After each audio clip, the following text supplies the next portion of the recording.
Are you looking for a beginner-friendly tarot deck? This might be a good option for you.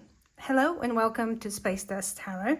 I'm going to be reviewing this deck. I thought that it might be a good idea to actually start my review series with one of the first decks that I've had, and that actually helped me a lot as I was learning tarot. This is not a new deck by any means. This was published in 2020, and this is an upgrade from a previous deck by the same artist from 2006, I think. Yeah.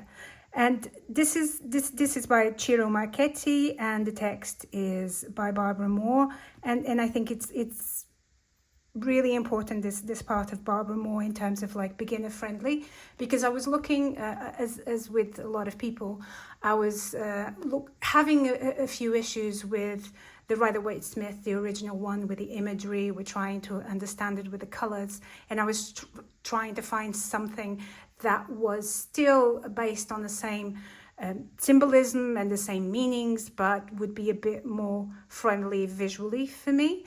And I was looking, and I ended up getting this one. And at the beginning, I actually got this small one. So there's two versions. There's a small box version, and there's a big box version. These are both by Llewellyn publishers. So it's your usual big box and cardstock from Llewellyn. But this small one, the issue was that it had a very small guidebook, so it didn't really help me that much. And I realized that, and I'd seen some images of the guidebook, and I thought that I really needed that guidebook because I was starting, because I didn't have really like a big tarot book to learn from. I was just picking up things from here and there. And I thought that this guidebook might actually be quite good to help me start reading tarot and understanding the meanings of tarot. Apologies, there was a bit of a noise there. So let's start again. I would totally, if I was a beginner again, I recommend for beginners starting with the actual big box. I think it's still available. I actually bought this one from a shop. But I think Amazon and other shops have them as well. So this is the typical big Llewellyn box that a lot of people don't like, but I'm not too fussed about it. I don't have a problem with it, because it manages to keep the big books that they usually have, which I think are really, really nice and a good addition. So, and in particular, Barbara Moore, I find that her books are really beginner friendly, and they have a lot of information.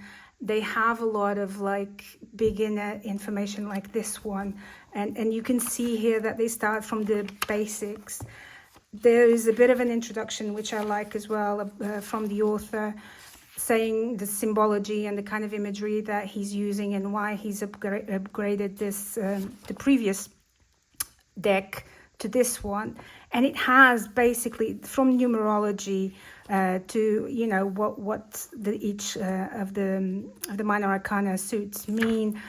And then it has this that I think is really interesting, because it gives you exercises. So as it's teaching you the different parts of the tarot, then it gives you exercises for you to practice and to kind of like understand it a little bit more. And there's a lot of them before you even start with the actual description of the cards. There's a lot of exercises, which I think is really cool. And then in the cards themselves, this is black and white, so it's not ideal, but because actually the deck is very, very colorful. This is black and white, but it's a big image, so you can actually look at it and see the details in there. And then you have this description, and sometimes this description has a little bit of a note to some of the symbology that is used. And again, I think symbology is one of the most important things. What you see in the cards is one of the most important things for you to connect to a deck and to learn to read tarot and a particular deck as well. So it's the same for all of them, so not just the major. but at the end there's a few spreads as well. So all in all, I really like this guidebook. This really helped me. Then you have the actual cards that I'm going to take out. I've kept these in order because I've not actually used this deck. I've only used the other one, and I've used it quite extensively. So I'm going to put this away. And you can see that I was kind of looking for a more soft color deck at the beginning, but I couldn't find anything that I liked. And then I read some good reviews about this. So I decided to go for this. And this is really vibrant, really good, nice colors. The cardstock, so these are the backs, which are really pretty. And they're the same as the box. I didn't show the box, but you can see this is the back of the box as well. It's quite pretty. These are the backs. So the whole deck is really beautiful, and it has also some new takes on some cards that I didn't particularly like before in the Rider-Waite-Smith, the traditional Rider-Waite-Smith. So you have the Fool is more of a gesture here, and there's a lot of reference to astrology as well in these decks, which I find quite nice. This is the Magician, the High Priestess. There's still the same kind of baseline symbols that you take from the Rider-Waite-Smith, but then this is all redesigned, different characters, and the Empress, for instance. You can see all of these animals. All of these have a reason to be there. It still keeps the original one, so you have still the stars here, and you still have the Venus sign, but then it adds a lot more meaning to it. The Emperor is more of a almost like a university person, for instance. Instead of being that warrior that is sitting down on the throne, there's a lot of knowledge, there's a lot of rules, there is a lot of in a different approach. So not the ready to fight kind of approach that the Rider-Waite-Smith has, but in terms of more knowledge and structure into learning. The Hierophant still is too close to the Rider-Waite-Smith original for my liking, so it's not one of my favorite versions of this.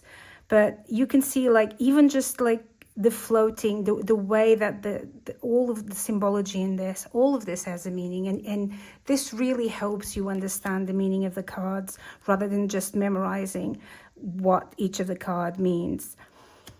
This is the one on the box, and it's just really beautiful. There's a lot, and the author, the artist says this, that there's a lot of machinery. He's quite keen on this kind of like symbology of machinery in here, and you can see it quite clearly on the Wheel of Fortune. And you can go and search for some of the meanings of, because it's not all in a book, so sometimes you have to go and find it for yourself, which again is a really good exercise if you're starting to read tarot. This is beautiful Justice as well. And even the Hanging Man, it's called Hanging Man on this one rather than the Hanged Man. You can see all of the coins coming out of him. The Death card is absolutely beautiful. I think it still has the same symbology, but absolutely beautiful. And so is the Temperance here. It's very, and the Devil is absolutely gorgeous. I do love this. So there's a lot of, like, I think it's a beautiful deck. I mean, some people might not like it. It might be a little bit too much. It might be a little bit too vibrant. But I think for me, it really helped me get out of that, like, dull almost, or some of the striking colors, but also not understanding the detail in some of the Rider-Waite-Smith. Where this one, you can see all of the details really good. So the printing is really good. The deck, like the cardstock, is your usual Llewellyn ones. So it's thin, it is thin, but it shuffles well, and they're readily available. They're not overly expensive as well. This World one as well, again, with all of the symbology. The ones are all in this shape, which I think are quite pretty. But even like in the guidebook, he refers to what is the stag doing here and what is the meaning of this. And then it also links some of the cards to the major arcana and makes the links between them, and refers to the astrological signs as well. And one of the issues that I had with the Rider-Waite-Smith was not actually being able to see the expression in people's faces. I think it might be because of the print itself or the way it was drawn. I couldn't see the expression very well, and in this you can see it quite well. And even though, like in cards that I thought in the original Rider-Waite-Smith have a bit too much information, there is the same here, but in a way that is more agreeable to the eye, I think, speaking of eye. And you can see the faces quite clearly in this one. You can see the expression in them, which I think is really useful for when you're trying to learn the tarot, because it's what the images and what the characters are doing that tells you a lot, that makes you feel a bit and understand a little bit better what the cards are about. And even like the birds, all of this symbology here, all of this is a beautiful Three of Swords. For a very painful card, this is quite beautiful. And all of this has its own meaning, which I really like. So here you can see the expression of the faces of people, which allows you to understand the card a little bit better, because the Five of Swords and the Seven of Swords are usually cards that are easily misunderstood, or people have different approaches to them. And each deck, I guess I read each deck differently. I don't take the same meanings from the different decks that I have. And on this one, you can see quite well what the goal of the person here is. And then you have the fox to kind of reinforce that as well. All of this. So in here, you almost have like salvation is close. If you can see, like, the clarity is coming through the window, through the owl. It has all of these details. And this one is a little bit less striking. I guess the bad, called difficult bad cards in this one are a bit nicer, which is also good for beginners if you get easily worried about what you see and if you don't know the meaning of the cards that well. The pentacles are quite golden, which is not my favorite, but again, I guess it is what they mean. And you can see again the expression of people. Everything that goes around that is in these cards has a reason to be there. I guess with all the decks that's true as well, but in this one you can see them a bit more clearly. So one of the things I've done a deck interview for this, and then as I said, I started reading this quite early on. Again, you can see the expressions here. I started reading with this deck quite early on as I was learning. And one of the things, I did a deck interview, and it is quite kind and beginner friendly, but sometimes it just throws you off completely. And that actually helped me, because when I was reading something and all of a sudden it didn't make any sense. I couldn't understand what it was. And I went to the guidebook and I was trying to understand all of the symbology and all of this. And that it made me not just use the guidebook and understand it better, but also then go online or go to other books and understand what each of the things means. So it forced me, in a way, it was helping me to learn and supporting me in learning, not being too harsh, but at the same time, then also making me work for it and learn a bit more. So this Page of Swords, for instance, is one of those that in the Rider-Waite-Smith original one, I couldn't quite tell. And here you have his face is quite determined and he's ready to fight. And this is one of the interpretations as well of the Page of Swords. So it makes you, sometimes if you go online or if you go to books, you have always the same things. And there are different ways of interpreting the cards. And the more decks you use and the more guidebooks you use, the more range of interpretations you have. And then you can find the one that actually resonates with you a lot more look at all of these animals in here, and the eagle as well. This is like the bird's eye view and the intelligence. It is striking, this one. So as I was saying, the more you search, and the more wider the range that you have, the better you can then interpret the different decks and the different readings. I think the kings are quite, I don't know, almost arrogant, I guess. But they still, like, this one is still above the water. You still remain with the main symbology and meaning of it. So this is a little bit too gold and green for me. But again, it's just not all cards are going to be of your liking. But yeah, so all in all, so this is a good card stock. I usually ripple shuffle. This is quite easy to ripple shuffle. If you're doing overhand shuffle, they're a bit too slippery. So in terms of cardstock, and if you do jumpers, they jump too much sometimes, and they kind of slip, as you say. So you have to have like a firmer grip, I guess. 'Cause otherwise, there's going to be a lot of jumpers, and they might just fall and spread everywhere.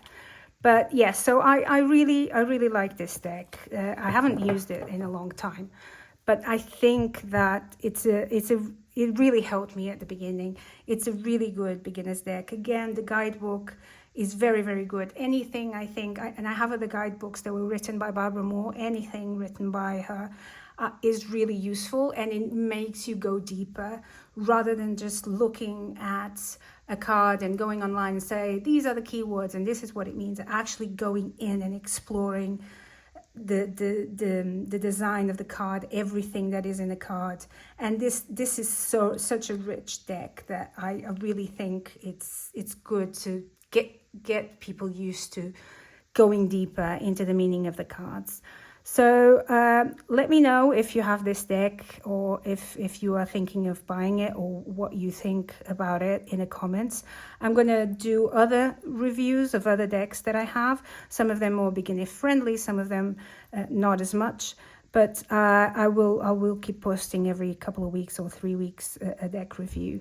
I might do just a silent flip through, but I don't think for this one is needed, because there's a lot of reviews out there anyway. Sorry, more noise. So let me know what you think about it, and if you want to subscribe, just hit the button below. I will be posting a few of these deck reviews as well as weekly readings. Okay, thank you very much, and I'll see you soon.